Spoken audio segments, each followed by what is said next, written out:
All right. Hey, yo, Billy Babacity. Wow. This person's a thinker, although I think you are back on the wagon of late. Yes, I am. I have been a fan of yours. Wait, I got to look that word up again. I already forget what it means. Booze hound, right? Babacity. The practice or habit of drinking too much alcohol.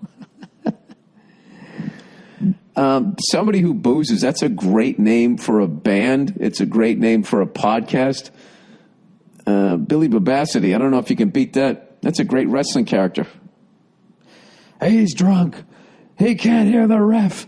I have been a fan of yours going on a decade now. You were literally my favorite comedian all the way back to you punching the muffins at the flea market. My flippin' favorite. God bless you. You put out the call for a masculine lesbian lady to write, so here's your earful. First off, I have no idea what it's like to be a man.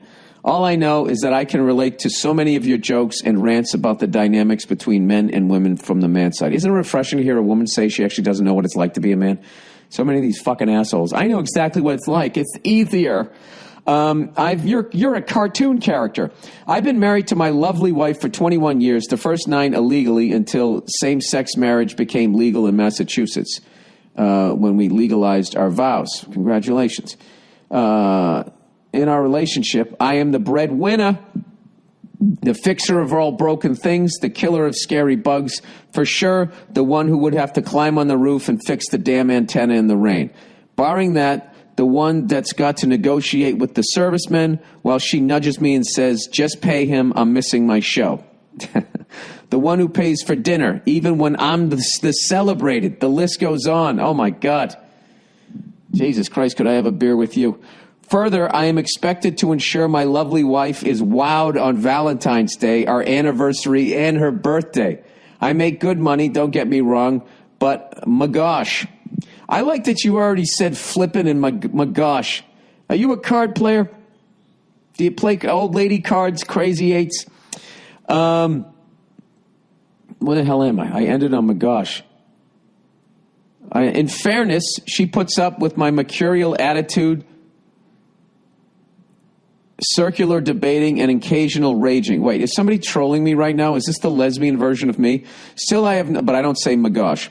Still, I have no doubt that I would be cut in half if we divorced. Also, no doubt she'll outlive me while being such a brave widow. LOL.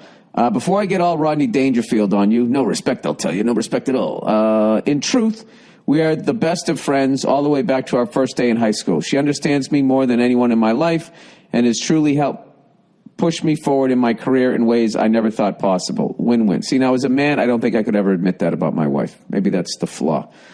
She's funny without trying and brilliantly smart and honest. She helps me be a better person. Wait, did Nia write this and she's pretending to be a lesbian? As a woman of a certain age, 49, I came up at a time when dynamics between same-sex relationship had the male-female polarity expectation attached. I don't think it's as much that way now. So much has changed in the LGBTQ culture since we were coming up. Lesbian, gay, bi, trans, queer. I can't. It's something else I have to look up. I can never remember how that goes. LGBTQ. Back then, old man voice, back in my day, the term butch femme was hugely popular, and I am definitely more butch. It's also a regional identity associated more with the East Coast than the West. We've lived out West for over a decade and don't see a whole lot of butch/femme. I don't know. But for that matter, we're not nearly as social as we were back East, so who knows? You should totally do a study on butches. We are a good lot. I hope that helps, and go fuck yourself. Dude, do you realize how fucking hilarious it would be? In a perfect world, you went into a bar after having a fight with your wife and some dude in the lesbian relationship, sort of old school chick, was sitting there at the bar and you both fucking hit it off. Be fucking hilarious. I think that's just how it is. I just think in maybe all relationships, there's the person that's fucking pulling the wagon, and then there's a person sitting in the wagon complaining. But when you stop the wagon, they rub your back. I don't fucking know. Any dilemma. Dear Billy, for in the road. Is it supposed to be fork in the road? That's F-O-R. Dear Billy, for in the road. If you had to choose between, I think it's fork in the road. If you had to choose between being president of the United States or Pope of the Catholic Church, which would you choose and why? Oh, president, because I only would have to make evil decisions for at most 8 years and at the least 4 years. That's why I would do it. They're both absolutely horrific jobs, and the amount of blood on your hands at the end of it is, I don't think it's something you ever get past if you're a truly normal human being. But that's why I don't think normal human beings go for those jobs. All right? And there's a lot of people, especially in politics, they put on the fucking white hat and they act like they're there for you. Some of them are, but they're always now labeled as socialists and working for, ISIS or the Russians or whatever, and they just get buried. I don't know. You watched that young woman there, that 29-year-old woman who everybody's just flipping out about for whatever reason because she's young and pretty. I don't know why everybody's freaking out about her. She has very little experience, and everybody is freaking out like she's fucking amazing. I mean, one of the things that she wanted to do was tax certain Americans 70%. And it's just like taxing anybody more than 50% is fucking criminal.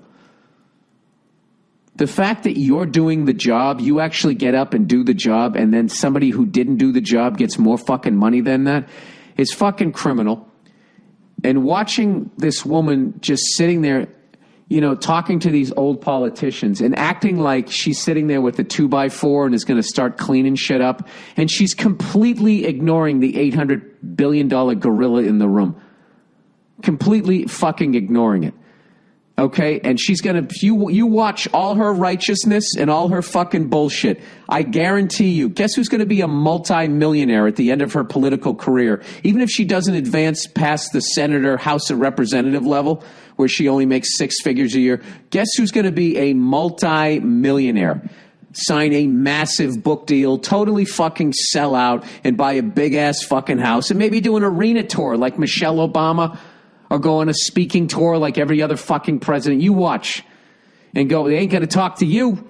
They're going to go out and talk to banks and corporations and everyone who financed their fucking campaigns. You fucking watch. All right? You saw what happened when Trump tried to pull the troops out of Syria. Both Democrats and Republicans were 100% against that. And they act like, we can't, we've already displaced all these people, but they don't give a fuck. That's their money. That money for being in that fucking bullshit over there, that fucking shit right there is what makes them fucking millionaires. Multi fucking millionaires. And all they do is sit there and blame each other, and every mouth-breathing fucking moron fucking just believes it, drinks the Kool-Aid, and then goes on Facebook and starts arguing with each other, and then starts advocating to tax a fellow American who didn't get us into those wars upwards of 70 fucking percent. That's the direction we're going to go in. And at no point are we ever going to examine the banking system, or are we going to look at corporations and see how they can be reeled back into actually being less powerful than the United States government or whatever country that they're in. All right?